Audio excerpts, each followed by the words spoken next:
this is me Aditi and welcome back to my YouTube channel Asli Aditi.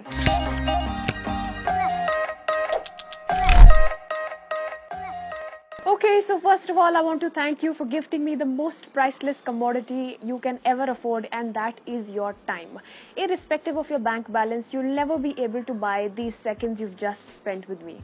I hope you don't regret. So out of the 24 hours, I think you can practically work for just 16. 7 hours of the day is what it takes for your body to rest, and 1 hour of the day is what it takes for you to fuel your system, is when you eat. So let's not count the 8 hours. Let's just talk only of the 16 hours. What I'm going to do in this video is I'm going to try my best to share all the mistakes that I've committed and everything that I've learned so far, so that I can help you get a lot more productive than what you are presently. Even though we've got only 16 hours in hand, I still do not recommend you to plan all the 16 hours. It sounds like a robotic life, and we are flawed human beings, so no need to do that. I recommend you to plan your work and understand what is important for you and what is not so important for you. In short, prioritize your work. And I'll show you something. This is a little notepad which I carry with me pretty much everywhere I go. And before I begin my day, I write down what do I need to accomplish today. So today's task is to shoot the video. Then I edit the video, then I reply to your comments, and then blah blah blah, the list continues. Now I suggest you to start your day with the toughest and end your day with the easiest task. There are a lot of mobile phone apps also which have this to-do list feature, but I'm not a very big fan of that because mobile phones turn out to be very distractive, at least for me. So I'm a big fan of books. Buy the book, hardly cost you 30-40 rupees, and if you make a to-do list every single day, it will help you get so much more productive. Try it out. The tip number 2 that I have for you is try and stay away from repetitions as much as you can. Now already the amount of time you have in your hand is limited, so why do you want to repeat the same tasks over and over again? When you want to prepare for your school exam, study a chapter so well that you don't need to keep seeing it over and over again. When you receive an email, reply it instantly. Don't read it once, mark it unread, then read it again, then frame your reply. This is a wastage of time. Avoid that. When you receive a WhatsApp message, reply it instantly. When you get a notification from Facebook, somebody's birthday, wish them instantly. Don't leave things for the second half of the day.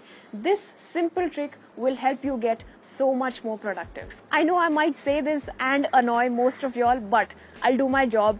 And that is to remind you that we have only 16 hours throughout the day. So I'm not a big fan of hard work. Go for smart work. You can't understand something, you don't know how do I solve something, no shame in asking for help. You can't understand a maths problem, ask your friends. You can't solve a project guideline, you don't know how to go about a project, ask your colleagues. But don't waste your time getting overly obsessed by your own solutions and your own problems. Your tough problem can be somebody's easy problem. What's taking you an hour can take somebody just a few minutes to solve. So ask for help, be shameless and move forward. It's a super easy way to save so much of your time. If you live in a metro city and spend a majority of your time traveling in buses, cars, taxis and rickshaws, then this tip will be very useful to you. When you leave for your office at 8:30 a.m., you end up meeting the same mob of people, which is huge amount of traffic, and then you get annoyed, don't you? Well, solution to that is very simple. Something which has worked out for me, and I'm 100% sure it will work out for you as well. Just shift your clock 15 minutes back. Instead of leaving for office at 8:30, leave at 8:15. Wake up 15 minutes early. Little bit of a change, but makes so much of a difference. What happens is, when you leave at 8:30, you share your leaving time with probably 100 people, and that's why you end up meeting all of them at the same time every single day. You can skip all of that if you have a unique travel time. If you travel at odd hours, you can reach your office so much more faster, and you can save so much of that precious energy. Last but not the least thing, what I want you to know, my dear friend, is that the purpose of time management is not to transform you from this human being to a robot who thinks of work 24/7 in front of their laptop. That's not the purpose. The purpose of time management is to help you live your life better. It actually helps you find time for yourself without feeling guilty. At the end of the day, what matters most is how you balance time for your health, for your work, and for your relationships. Just like any other skill, time management requires a lot of practice. So keep experimenting, keep trying until you master the art.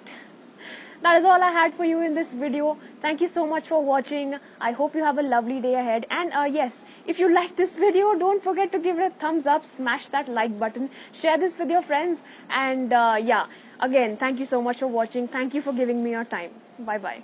Okay, so first of all, I want to thank you for gifting me the most priceless commodity you can ever afford, and that is your time, my friend. Even the dog agrees. Yeah, yeah.